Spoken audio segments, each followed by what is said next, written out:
conditions, high amounts of rainfall, some creek flooding, and also we're seeing some mudslides. Flooding reported across the San Francisco Bay Area. To the north, the California Highway Patrol closing State Route 70 in Butte County because of mudslides. A suspected tornado damaged buildings and knocked out power in communities along the state line between Missouri and Illinois.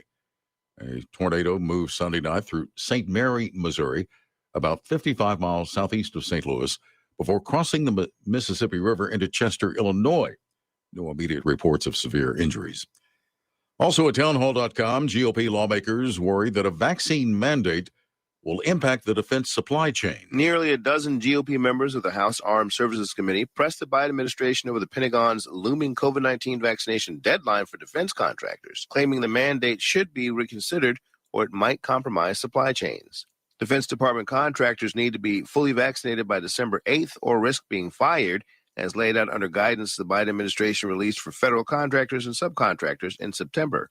The lawmakers do not specifically ask the Pentagon to pause the mandate. Rather, they ask the department to consider the economic negatives of such a rule. Bernie Bennett in Washington. And stocks have been higher. The Dow is up 61 points. The NASDAQ, 88 points in positive territory. More at townhall.com. Hey, I'm Andy. Hey, there's something you forgot to do. It sure is hot. Are you sweating like a dog? Wait, what? Dogs don't sweat.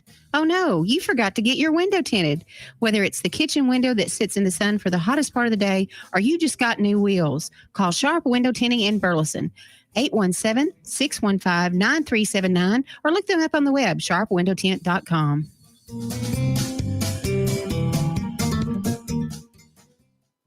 Let's be honest. Wheelchairs are heavy, bulky, and ugly. If you carry a wheelchair in your car to take care of a loved one, you know how hard it is getting that clunky, old-style wheelchair in and out of your car. Introducing the Feather Chair Wheelchair. At 13 pounds, it's the world's lightest wheelchair. It folds in seconds and fits neatly in your trunk, backseat, or closet, so you can take it everywhere. And it's only available right here. Order yours today and get a free wheelchair case, a $50 value, yours free. The Feather Chair. The world's lightest wheelchair is just $4.99 with easy payments as low as $16 a month. Sorry, no Medicare or insurance accepted. So call right now to order yours. 800-823-5826. 800-823-5826. 800-823-5826. That's 800-823-5826. Fast Track Student Loans can get your student loans out of default, stop any wage garnishments, stop collection calls, and stop seizure of your tax refund. Give yourself a break. Stop the stress and get your student loan payments down to as little as $25 a month based on what you can afford to pay. 800-709-4395. 800-709-4395. 800-709-4395. 800-709-4395.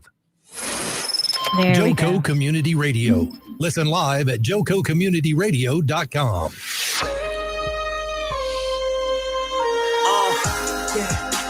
I could play the background. I could play the background. 'Cause I know sometimes I get in the way. So won't you take the lead? So won't you take the lead? And I could play the background. And you can take the. Well, happy Monday to our fantastic people in the world. Welcome to It All Counts, as we are doing a special edition of Surviving Cancer. This is real talk, real people, real married people, and real parents. So on a real Monday. Let's just check in. Have y'all already had a Monday today?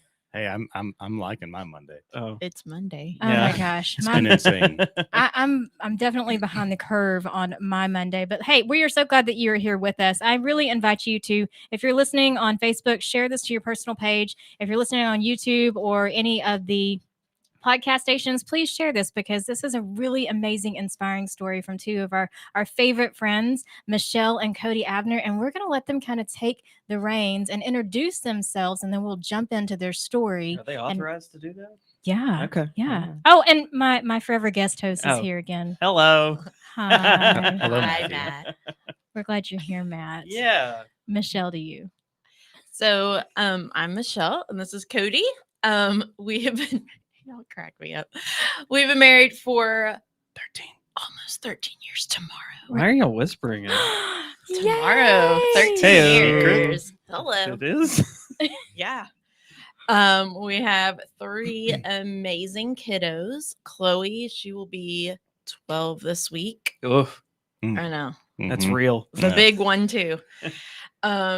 Ellie, she's 9, and then our little guy Malachi, he's 5. And He's getting really big. I know, it's so sad. Yeah, it's real. It's sad that he's getting big. Because I want him to stay small and cute and cuddly. The I mean, mom he's still thing, cute yeah. and cuddly, but There's a yeah. reality that sets in when your youngest gets bigger. And Yeah, you I'm know like, this that- is my last one. Yeah, there's just some doors you don't walk back through. And when they lose that sweet little mommy daddy voice, and oh my gosh, I have so many recordings of Addie as a 5 and 6 who year old hates listening to hearing- those recordings. We tried, yeah. So But they're the cutest thing ever. The Yeah. other day we watched a video with Chloe, and I said, "So Chloe, look how cute you are, and you're wearing this princess dress." I'm like, "Would you hang out with 6-year-old Chloe?" She goes, "No, but I'd hang out with Chloe now." I'm like, "Okay." That's the realest thing Yeah. a preteen has ever Yeah, said. it's for But sure. it's true. It's true. beginning. Yeah.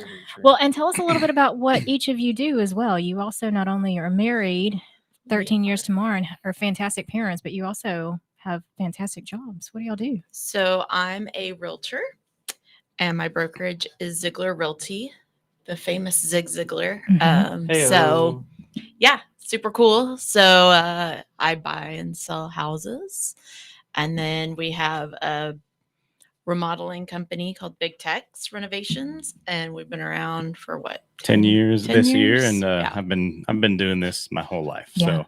So It's a big part of your story, too. Yeah, huge part. So yeah, I mean, even the cabin that we built when I was a kid. When I say cabin, it's a 4,200 square foot log house. I just went up to Minnesota this last week and just kind of reminisced, right? But yeah, that my parents still own the place, but yeah, so we just kind of took that into what I do now, and here we are. So 10 years later, we're swamped and busy and just constantly doing work for people and building those relationships. So kids and houses, that's what we do. Yeah. Okay. The business is good, right? Yeah. I mean, yeah, Oh, it's absolutely. crazy. Okay. It's Texas. Yeah. Everyone would still live here. So Good stuff. Well, you guys are definitely on the bright side of a journey that you've been on, and so let's just dive in. Like, tell us your story as a wife and a mom, and just take us back to the beginning. So the beginning starts in 2016, which was a crazy year. So we had some fun medical things happen. So in January, Chloe had broken her arm. Then February, we had Malachi at our house. Oh, we had him on purpose. Yeah. Okay. Yeah. All right. Yeah. I with a deli- midwife. I and- delivered him. Nice. It was awesome. That's so So awesome. yeah, so we had our little guy in February. Then June, we live in the country in Burleson, and so our dog got out. Cody ran after it in his socks and got bit by a copperhead. Oh. So super fun. And then in July, we discovered that I had thyroid cancer. He actually pointed out the tumor on my neck. We had never noticed it before. About a golf ball sized tumor. And We were driving. Again, I can remember the exact location of where we were when when I got bit by the copperhead. I couldn't drive, and so I'm always driving. 90% of the time, I drive, and so a different view of my wife, right, from the other side, and I look over and I said, "When did you grow an Adam's apple?"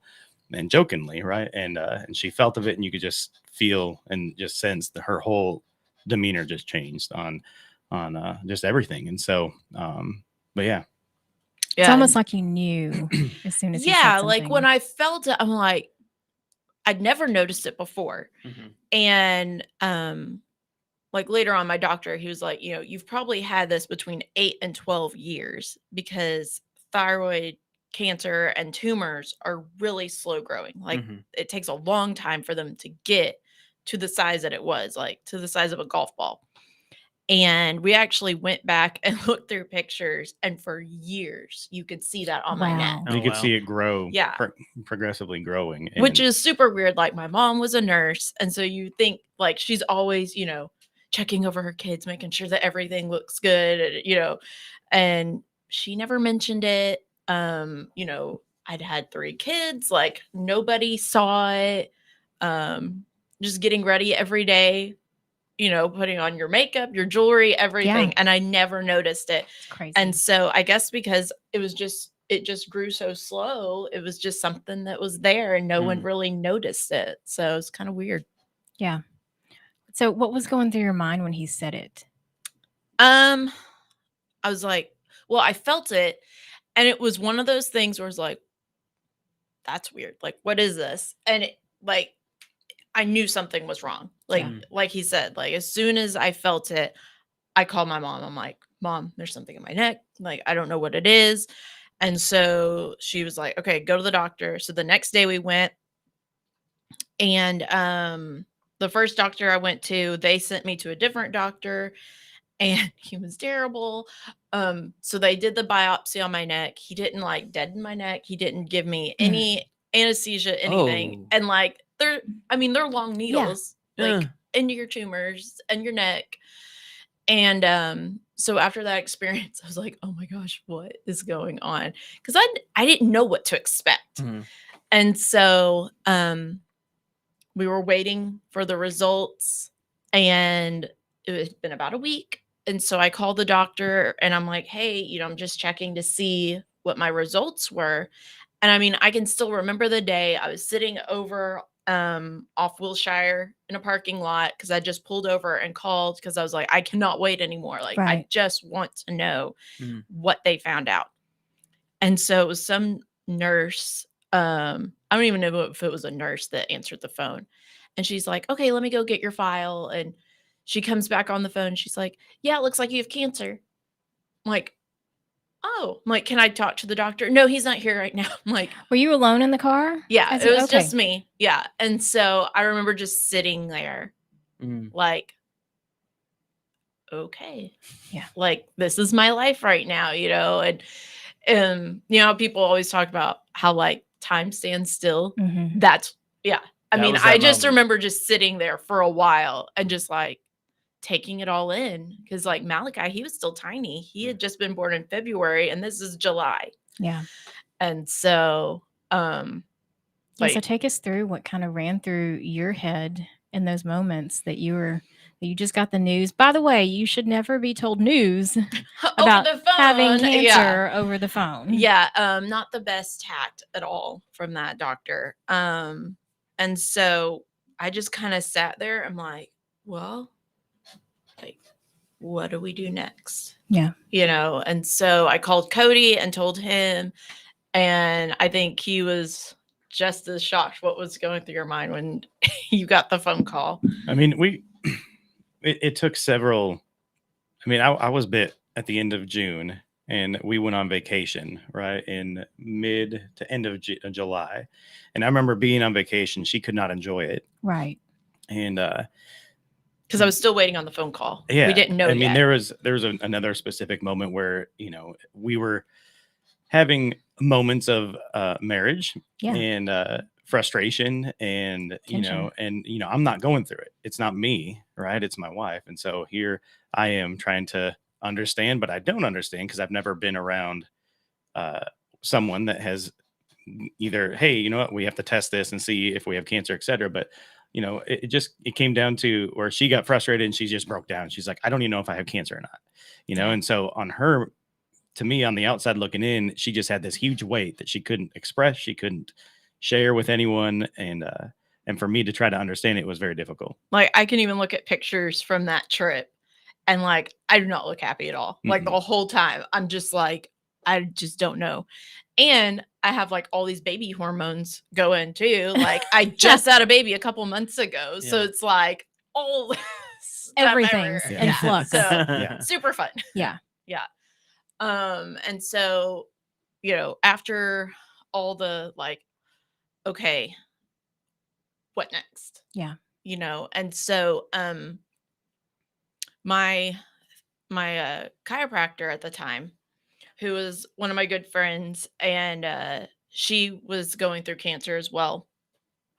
And so I'd called her because I'm like, I don't really know anyone with cancer right now. Like, what do I do? Where do I go? Like, I'd never had any health problems. Like I said, I had Malachi at home. Like, I just have never been a big medical person. Like, I don't even have like a primary doctor, you know? And so all of this was just so new. And so I called her and she was like, okay, you're going to go to Dr. Katsana's office and he's going to help you. And so that's what we did. And he was amazing. Like, she sat with me like for my first chemo treatment. Like, she was hooked up and I was hooked up. And like, she just held my hand the whole time. And like having that person with me, I always cry whenever I talk about her. She passed away about 2 years ago from cancer. But like, just having that person who knew what I was going through, like, even if it wasn't the same journey, like, she sat there with me. And I kind of skipped ahead, but before that, I went and had surgery. I had my thyroid removed at UT Southwest. And oh my goodness, if you ever need to have a surgery or anything, go there. They were incredible. It was such a different world compared to that first time that I had my biopsy done. They did a second biopsy just to make sure. And like, I mean, I had nurses around me. Like, one of them like held my hand the whole time because I was freaked out. Because I'm like, understandable. I've already done this once and it was horrible. Yeah. I don't want to do this again. And so they did like the twilight sleep, and like they kept asking me like, can you feel anything? I'm like, no, like, this is incredible. Like, this is amazing. And so just a whole different experience. And so had the surgery and all that. And like, this was the first time I'd actually ever had, well, I'd had a C-section before, but that was kind of a crazy story too. But like, I'm not used to having to ask for help. Like, I'm like, I can do this, and I'm a mom and the wife and everything. And at that point, I mean, I couldn't even like stand out of bed by myself at that point. And so, yeah, it took a lot of humbling because I did have to ask for help for a lot of things. And so, yeah, it was, I'm glad that part is over. It wasn't fun, but yeah. And then the kids, like, what were some of your fears, like, as you were going through this? Like, did you ever think, and I think we've talked about this before, like, I'm healthy, I did all the things. Like, did you ever have moments that you were angry at God or? Oh yeah, all of it. You know, when we first found out, you know, one of the first questions always, where did it come from? Like, why? You know, and the doctors will ask you, like, were you out around radiation? Did you do this? Did you that? I'm like, no, like, I didn't do anything. Like, I don't even drink soda. Like, I don't put anything in my body that, you know, I felt like I shouldn't. And yet here we are, you know? And so, yeah, a lot of just questioning, you know, my life choices. Like, did I do something that caused this? Well, like, the doctors could never narrow down, like, why the thyroid cancer came. Which was kind of like, okay, well, like, I want an answer, but no one can give me one. And so it's just one of those things where it's like, well, I guess we'll just never know.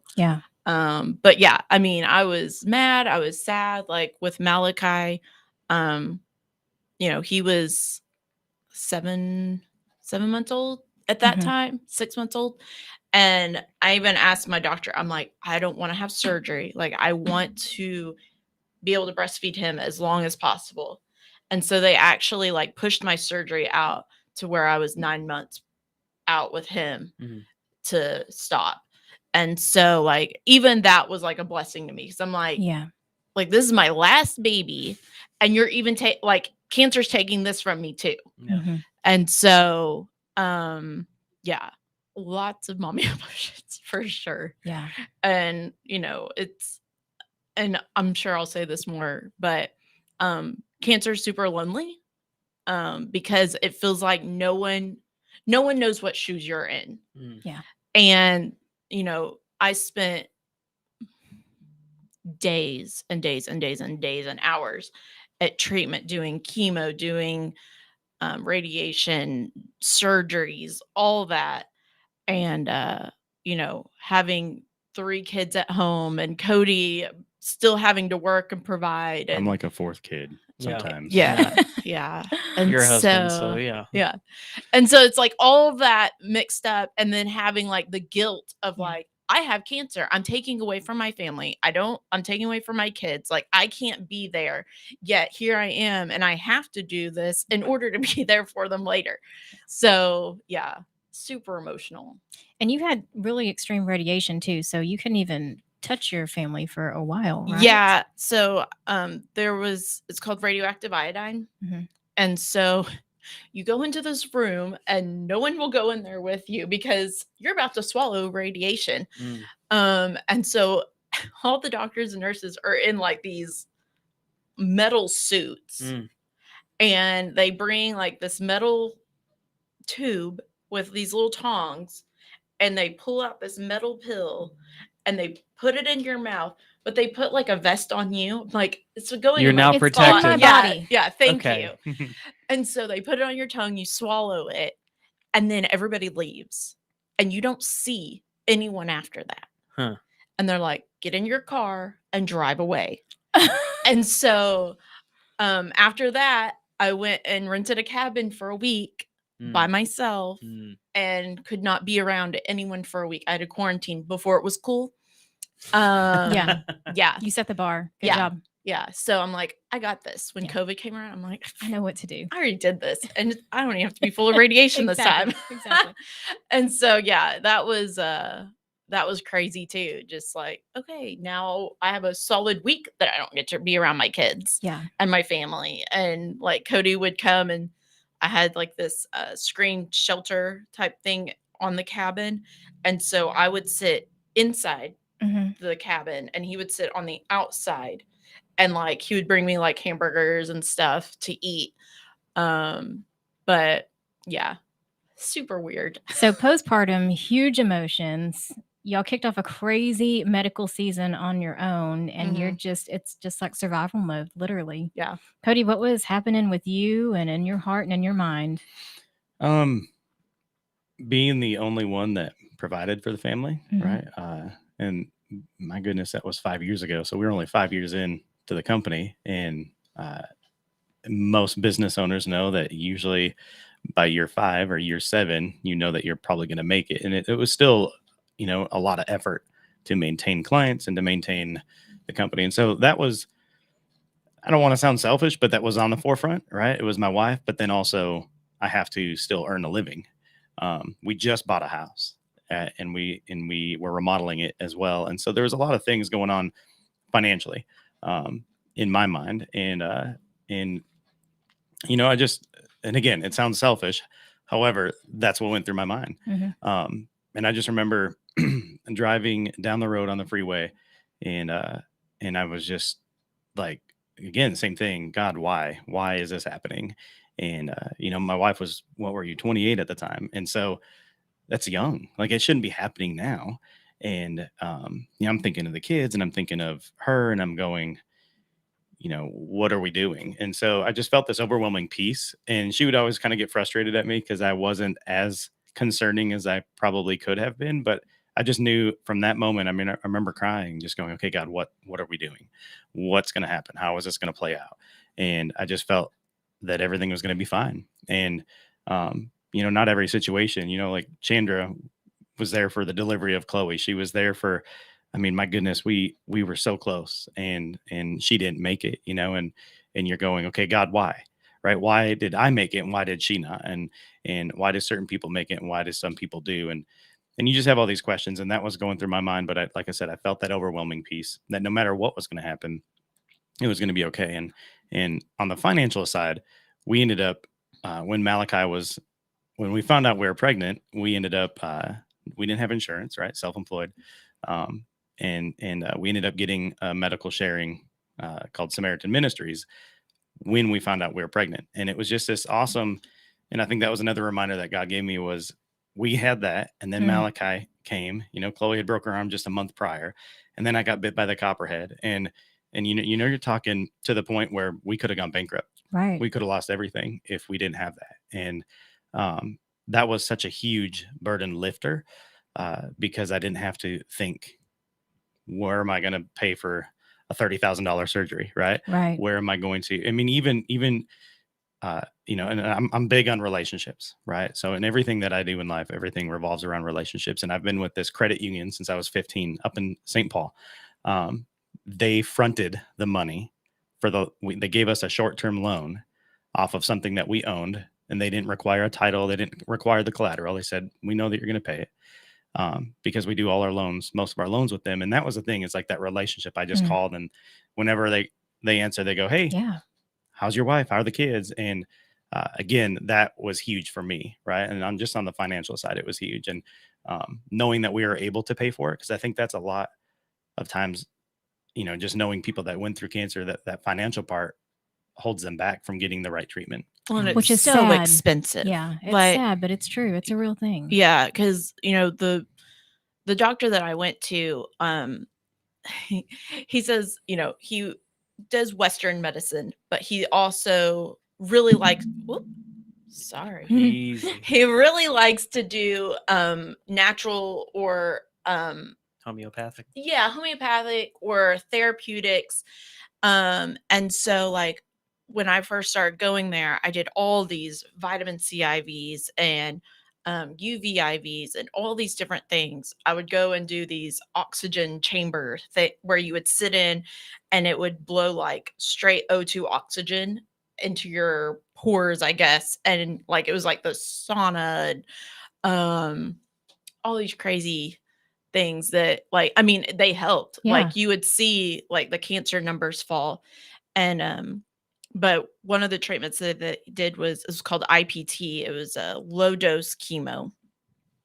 And each treatment you had to do, I would do 2 a week, were $2,300 a piece. Ooh. Wow. And you had to pay them the day that you got the treatment. Mm. And they don't take insurance. But they did take Samaritans. And so I knew that they would take care of everything that I wanted to, like everything that I chose to do. Mhm. I would send them the bill and they would pay for it. Wow. And so that was really amazing too, because I know so many people who go through cancer. It's like, okay, I only can do what my insurance will pay for. Mhm. Or a lot of people don't have insurance at all, you Yeah. know? And so that was like the biggest blessing, is that I knew I could go in and do whatever I wanted that I felt was going to help me to beat this thing. And so, yeah, I mean, gosh, my bills were probably ended up by the end, probably around $400,000, Wow. you know, That's so crazy. and we didn't come out of pocket for any of it because they took care of it all. So that was really amazing. But yeah, so that was really cool. God really lined some stuff out for y'all then. For sure. I always look back at those moments of going, Mhm. okay, Malachi in itself is a blessing because he's our only son. Yeah. He's a human. God's allowing us to be his parent, but at the same time, like, we weren't planning that. And he came, and because of that, we got Samaritans, and because of that, and I'm not mad at the copperhead bite, but it's like, and some people may not understand this, but I look, and it was just like the series of events that if I didn't get bit, like, would I have noticed? Yeah. Right. And it's just, that wasn't fun. I'm not a snake whisperer, I guess. Snake Or man. you're really good at it. Yeah. It's one or the other. Yeah. But I do have superpowers Yeah. now. But again, it was just, again, like you said, a huge blessing, and Yeah. not to have that financial burden was incredible. Or to have to choose your care, because that is true. Like even with Yeah. insurance, I mean, sometimes you just end up with kind of that first office that you Right. had. Yeah. You And don't have I a mean, choice. and with insurance alone, it's like you're still paying out of pocket. But you also have crazy a lot of times amounts. they cap what Yeah. cancer, Mhm. what you can do, and sometimes it's $200,000, and Mhm. and even to the At tune that of point, you've just started your treatments at Yeah. 200. You were I halfway mean, in. Yeah, which is crazy, but we even, part of our treatments were infrared sauna treatments, Mhm. and it's one of the cleanest sauna that you can be a part of, and clean wood and not chemical screws and glue and all that stuff. Yeah. And so to the point where the treatments were more expensive than purchasing one. Yeah. And so we brought forth that to Samaritans, and they said, absolutely, go I love ahead. that. And we put it in our house. So she got to use it whenever, however she wanted. I love that you had a choice. Hey, when we come back, we're going to hear some practical advice from Michelle and Cody on how they kept parenting and stayed in it.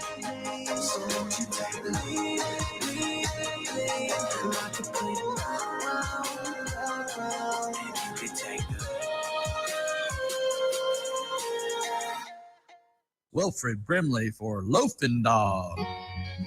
I'm Wilfred Brimley for Loafing Dog. You know, when I get the hankering for a hot dog, I go to Cleveland, Texas. Just a couple blocks off the square, they got Loafing Dog. They got the Neely Dog, the Mary Sunshine Dog, the Casey Dog, and the Shirley Dog. Why, they even got the Pacer Dog, the Brooklyn Dog, and the Jim Dog. Can't forget the Shane Dog, or the Joy Dog, and the Monty Dog. I like that fool. The Nakia Dog and the Braxton Dog round things off. Why, they even got a kids menu too.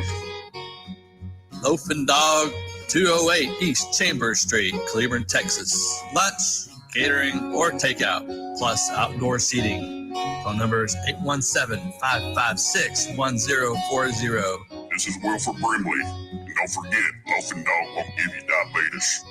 Out of dead carpet giving you the blues? Tired of your old dingy and broken tile? Let my friends at the Floor Store in Cleveland, Texas give your home the makeover it deserves. This is Old Taco Joe coming to you for the Floor Store. Whether it's carpet, tile, wood flooring, or real wood laminate, the Floor Store can cover all of your flooring needs.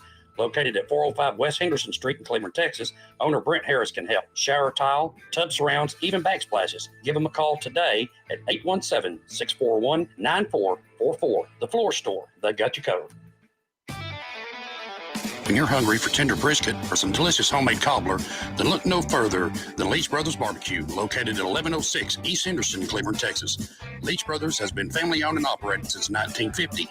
Take it from me, Taco Joe Orwinski. Todd and his family have been filling my belly breakfast, lunch, and dinner for a long time. Heck, I even have my own booth, open Monday through Saturday, 6 a.m. to 7 p.m. Come see them for dine-in, carry-out, and all your catering needs. The voice of Johnson County, Joco Community Radio. So won't you take the lead? So won't you take the lead? And I could play the background, and you could take the Welcome back to the second half of the show here on Joco Community Radio. We are the voice of Johnson County, Texas, and live 365 on the TuneIn Radio Network. To listen, simply go to tuneinjoco.com, where you can download the free app or listen live right there. You're also streaming simultaneously on Spreaker.com with select shows like this one. Streaming to Facebook, all of our shows can also be found on any one of your favorite podcast platforms such as Spotify and iTunes. Check out our lineup on jococommunityradio.com. Thanks for tuning in. This episode and more brought to you by Next Level Claims, making your insurance work for you. Facebook.com/nextlevelclaims. Great job. Welcome back. We are so glad you are joining us. We've got some friends of Team Abner listening. Thank you so much for joining us and sharing part of your story as well. Hey, so I did have a quick question. How long had y'all been married by the time you were diagnosed? I know the business was 5 years old. So 6. Let's do the math. We got married in 2008, and this was 16. So oh, math is carry hard. the one. I know. Carry the one. To do the math. Why are you why does that answering hurt so 8 bad? years. Okay, so you've been married 8 years, I take new my business shoes for off. 5 years. That's still really a critical time of Yeah. figuring each other out. I mean, I think 10 years and under, well, we've been married 16 years and I still, we learn something new every year. Oh, yeah. But how did you stay invested in each other? How did you stay connected to your faith? And I'll let you just kind of dissect all of this on your own. And how did you like engage and create intentional time with your kids? Yeah. So, like Cody had said, is that we had just moved from Fort Worth to Burleson. And so we didn't have very many connections here yet. Like we had just moved. Our church had just kind of Dissolved. We were yeah. youth pastors and media directors and deacons and Everything. Yeah. And so we went from being super involved in the middle of a church, being in Fort Worth, our friends were there, to picking up, moving to Burleson, and then it was kind of like, No church, new baby. now what? all Yeah. this. And then cancer happened. And so, like we talked about this before, is that, if this had happened now, where we are now, I think that it would have been a different story. Just with our community, like friends, everything. Like a lot of our friends, when we moved here, were all still in college. And like, we started our family early. And so it was kind of like we had a business and all this stuff, where most of our friends were like newly married and like still in college and Still we're on like, the starting line. oh, we have a family and a business and cancer and like all this stuff. It's super Snake fun. bite. Yeah.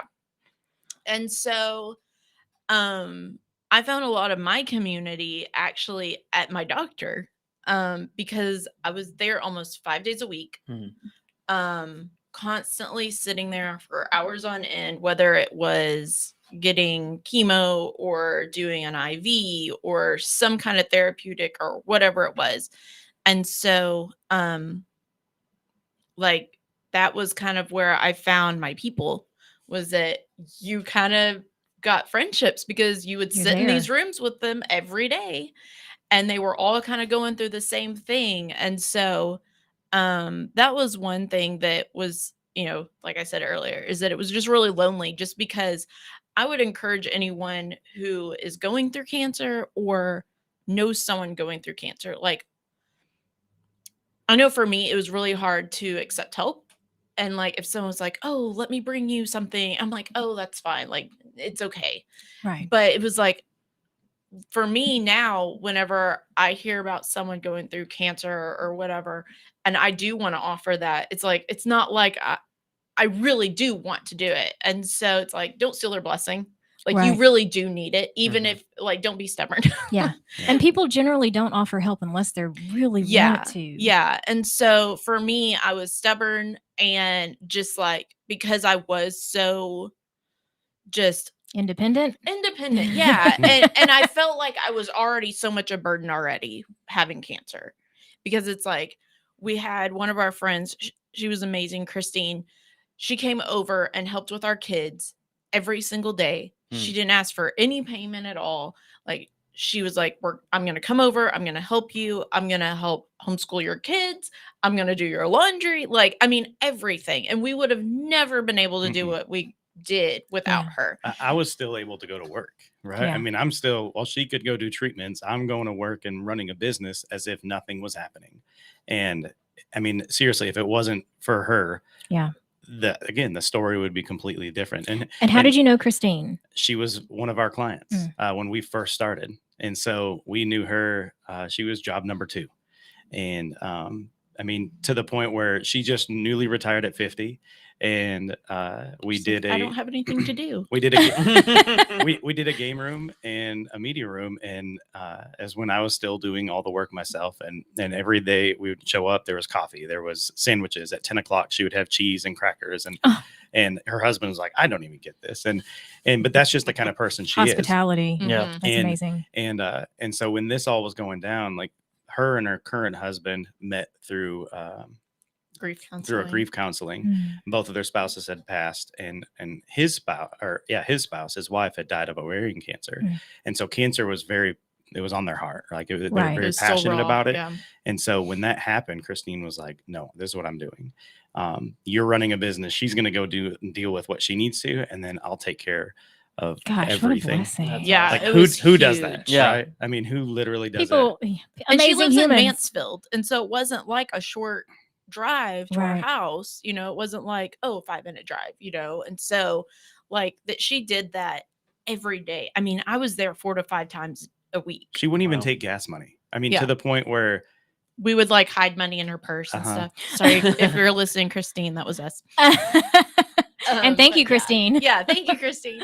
And then, like, my mom, she would come over and watch the kids, like, during all my surgeries, like, Cody hates the hospital. Hmm. He hates doctors, like blood, like all of that. Sometimes they take care of me more than they take care of Yeah, her. like, which is why it's good for you to have a distance, right? yeah. And so my mom, she's like, I love the hospital. Like, you know, she used to be a She's a nurse, nurse. I And love so her. it like none of this bothers her. Right. And so I loved having her there because she was always listening. Right. You know, she was my advocate when I couldn't speak, when I was out, you know, when I was being cut into.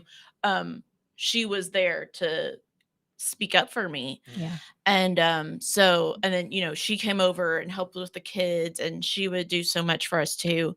And so, thanks, Mom. But, you know, it was just those people coming around you and just like, no, we're going to take care of you, Right. whether you like it or not. Yeah. Because, like I said, I had so much guilt because, like, even though it wasn't something I could help, you know, it's still like, but I have kids and I have my family that I'm supposed to be taking care of. And like, this is my job and I can't do it. And so it was so hard to go to treatment every day and like, no one saw what I was doing, right? Like, it was just me. I would drive my little bug to and I was going to Grapevine. So from Burleson to Grapevine, that's a pretty long drive every day.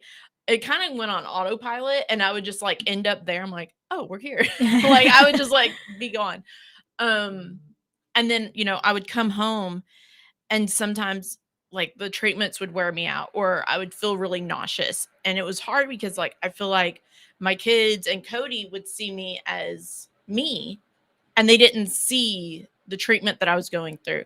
And I would try to hide like if I wasn't feeling good or whatever. Cause it's like when I'm at home, I need to be on as mom and wife. And when I go away, that's when I get to be the cancer patient. And I didn't lose my hair. People would always tell me, well, you don't look like you have cancer. Oh, thanks. Yeah. All better now. I'm like, oh, this big slice in my neck and I had a port in my chest. I'm like, I'm pretty sure I've got it. And I can give you my medical bills if you'd like that. Yeah. Because, you know. Yeah. And so, you know, a lot of people have that thought in their mind that a cancer patient is bald and falling apart. Well, that's chemo that's doing that. That's not cancer most of the time.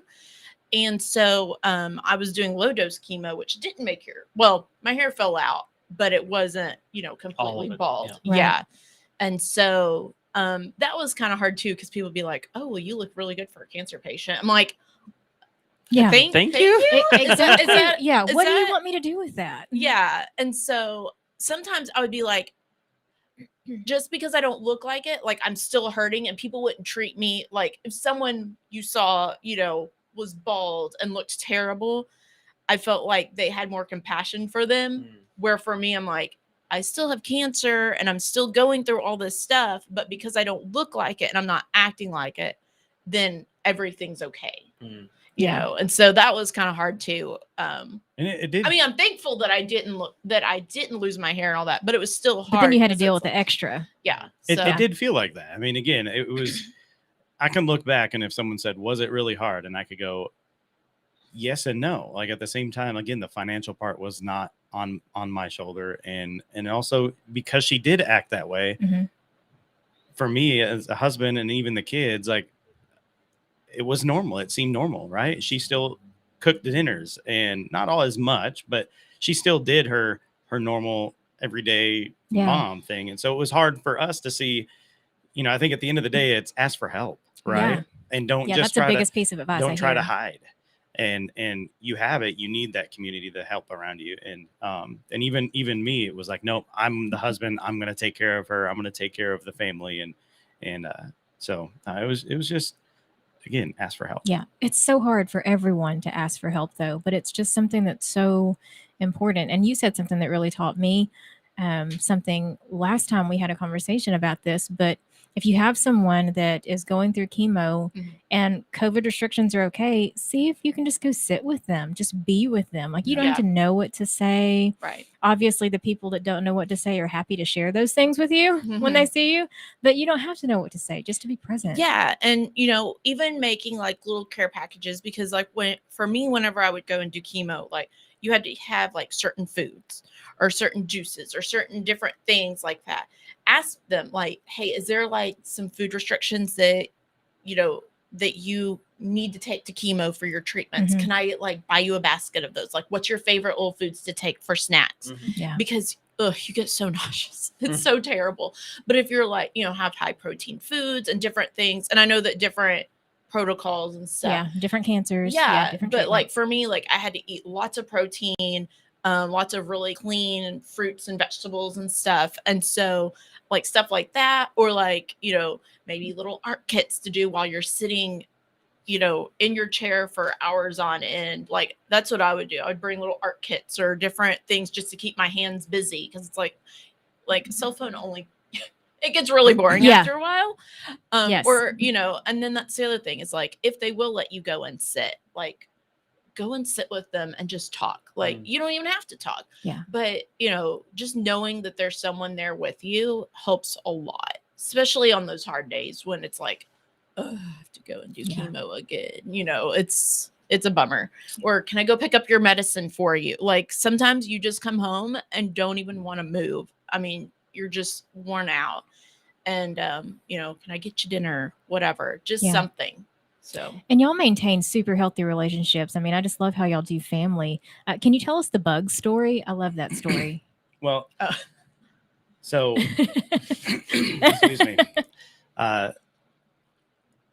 And again, because of the financial part, right? I gotta bring that up. And we were in a position where she had a bug before, and she's always loved VW Beetles. Okay, we're talking about cars. Good. Yes. Okay. Oh, I'm sorry. Not that. I was about to say edible. I was about to say edible bugs, but that's not really a thing. not that one either. Carry on. Yeah. So we looked, and again, we just searched, and I was like, hey, we're gonna go look at this bug. And so kind of made it a special thing. Like we looked at it, actually we saw it, but instead of driving all the way up to McKinney, my buddy took his airplane and we flew up to McKinney. We dropped off, they picked us up, and we looked at the car and we got to drive home. And but again, it was this really cute little blue bug, and it was perfect. It was her. It was absolutely her.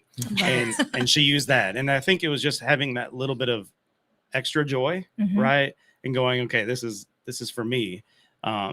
Made more I think cancer is also, I mean, just any medical thing, but just a mental state, right? And mentally just being able to just carry on and keep moving forward. And so buying the bug was a huge thing. That's for her. caring for her beautifully. And that's you being really observant too, in a season where it sounds like you came home and you were normal and you did all the things, and it is kind of hard to see beyond that wall, but you did. And I think that I love that story because of that. I mean, I was not perfect by any means. She made it really easy. Yeah. Like really, really easy. But again, it was just, there was a lot of times where I would joke around, or like when she came home from surgery, she had this, and again, I don't like hospitals. I don't like the smell of them. I don't like, I'll pass out. Let's put it that way. It's your haunted house. Got it. Yeah. I like passing out for whatever reason. We need like a warning sign that says like fall risk. Could but fall this at any one, time. like, not me. Yeah. They put the little wristbands on. I'm like, can you put one on this one too? I need the socks that have the anti-slip. He brings his own juice and crackers to the hospital. Awesome. So anyway, and she got home, and I had to care for her. But she had this a drain line that was in her neck, and it looked like a brake line. So I had a picture and I sent it to my buddies who were all airplane buddies, right? And they're like, "Oh, it looks like a brake line to an airplane." And I told her, and again, it was just even that moment, like just trying to lighten the mood and just being, like I said, I think bringing that joy to a joyless situation. Yeah. And trying to not be that extra burden, right? Because I mean, I could have very well sat on the couch and just said, "Where's my dinner?" That would have that would have went really well. I'll pay good money to let's do I'm gonna that. go find you another copperhead. The last one didn't do the right job. Yeah. So what other advice would you give married folk parents, like on this crazy journey that you've been on? To just try to stay engaged with each other.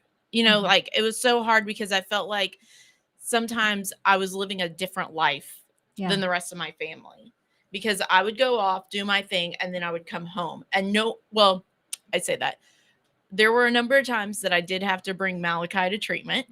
And here I am. I have pictures with my little guy. He's like 8 months old, trying to pull IVs, all the fun things. Because they look fun. Yeah. Oh, yeah. Super fun. And so he did come with me to treatment a couple of times. But, my kids, they were in school and doing their thing. And, he had his business. And, it was kind of like life was going. And then it was me.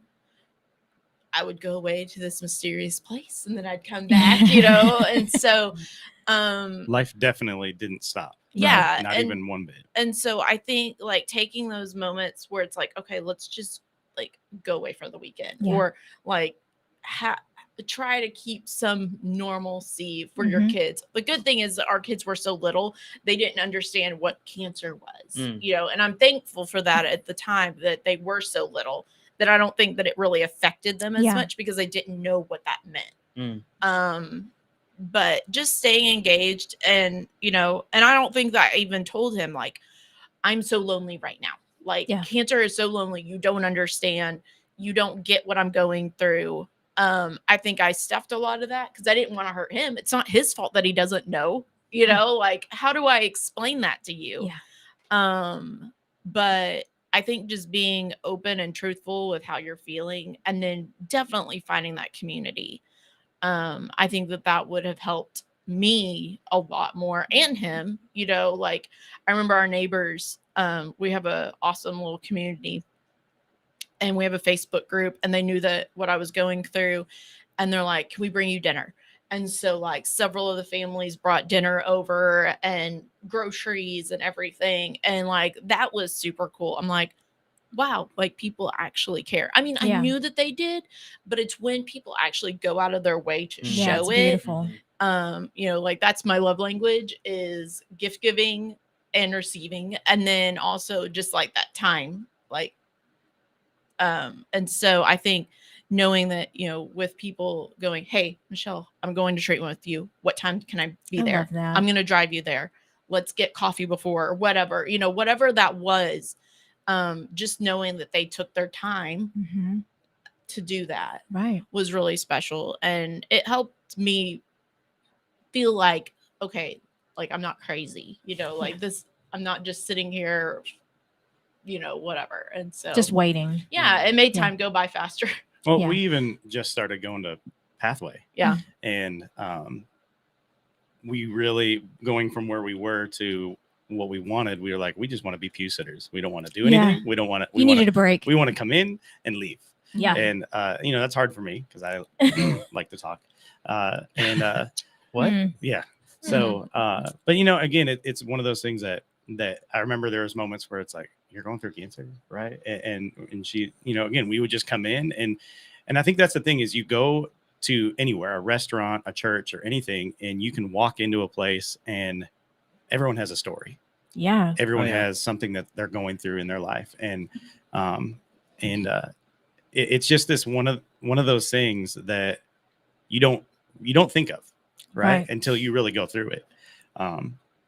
I mean, again, that community would have been huge, but I feel like even those moments of, hey, our church kind of dissolved and we didn't have those responsibilities anymore. And then all of a sudden this came up.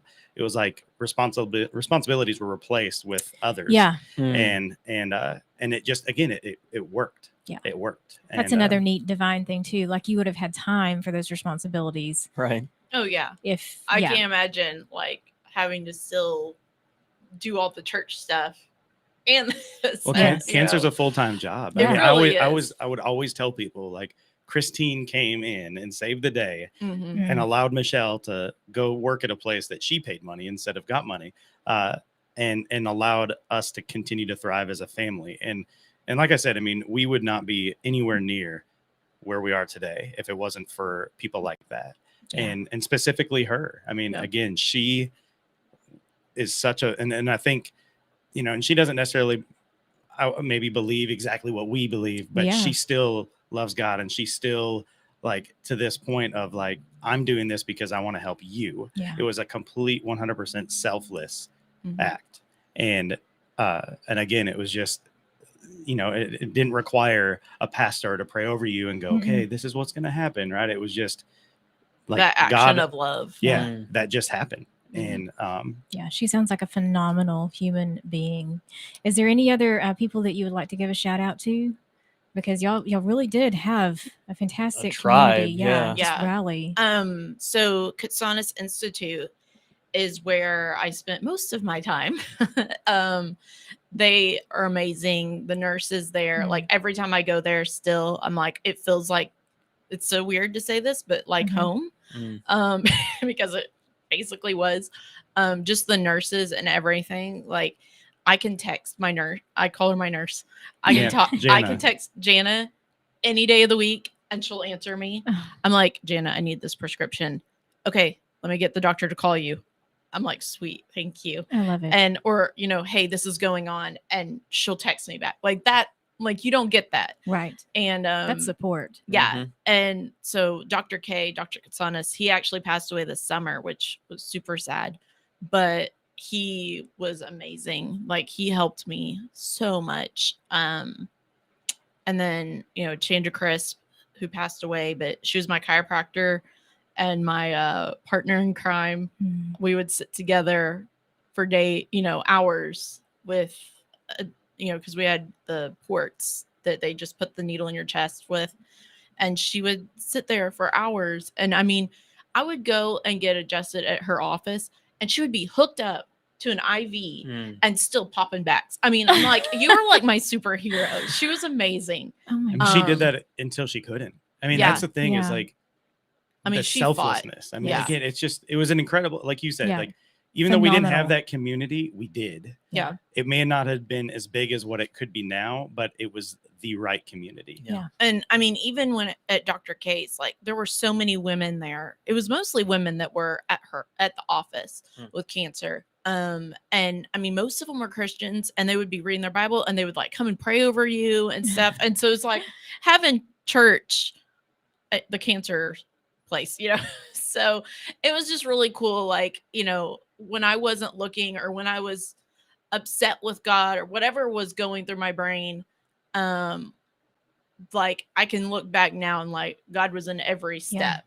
Even though maybe I wasn't looking for him or I didn't want to see him at the moment because I'm like, I don't like this. Yeah. Now I'm like, wow, this is pretty cool. And that now I have compassion for so many people and I can connect with. Like I've talked to so many people online. And when I was going through this, it was about a 3-year journey. I was making like YouTube videos and stuff, and people would like message me from all over the world just asking for advice and what to do. I'm like, I'm not a doctor, but this is what I've done. And that was really cool too, because I mean, people still message me today about it, but I was just super open. I feel like cancer is kind of a taboo thing. People are kind of afraid to talk about it. Right. And that it's like something that you did, that you have cancer. There's some, you can cause some cancers, but most of the time it seems like it's just like, doesn't really seem to discriminate. Yeah, it just kind of comes. And so knowing that too is just like, it's not your fault. Like, and just finding that community and just accepting help for sure. And just kind of going with it. And creating moments of laughter. I mean, Cody, you did that through the whole journey. And I mean, just to get away like for it's the not weekend. all sad. Yeah. And you have to make it so though. We definitely did. Yeah, we traveled a lot, right? Yeah. I mean, even during that time, it's like, okay, let's do this quick before you have to do your next treatment. Yeah. And it made it better. And what I love about y'all's faith is that there was never a moment that it sounded like that God was doing this to you, but it was a clear understanding that God was with you through all of it. Yeah. I have talked to friends before and they're like, why is God doing this to me? And I'm like, I don't really think that's who God is, but he's with you. Yeah, so exactly. Thank you so much for sharing your Yeah. amazing, powerful story. Keep sharing it. Thank you. And I would love the link to the YouTube. Could you pop that on the Facebook account? Sure. Awesome. All right. See you later.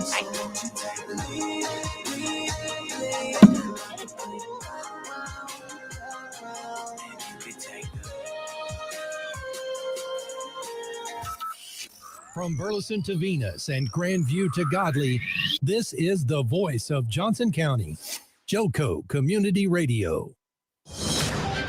Breaking news this hour from townhall.com. I'm John Scott. European Commission spokesperson Nabila Masrali says reports of an alleged coup in Sudan is worrying. worrying the European Union. The EU is very concerned about Sudan's military forces reportedly putting Prime Minister Hamdok under house arrest, and as well as detaining other members of the civilian leadership.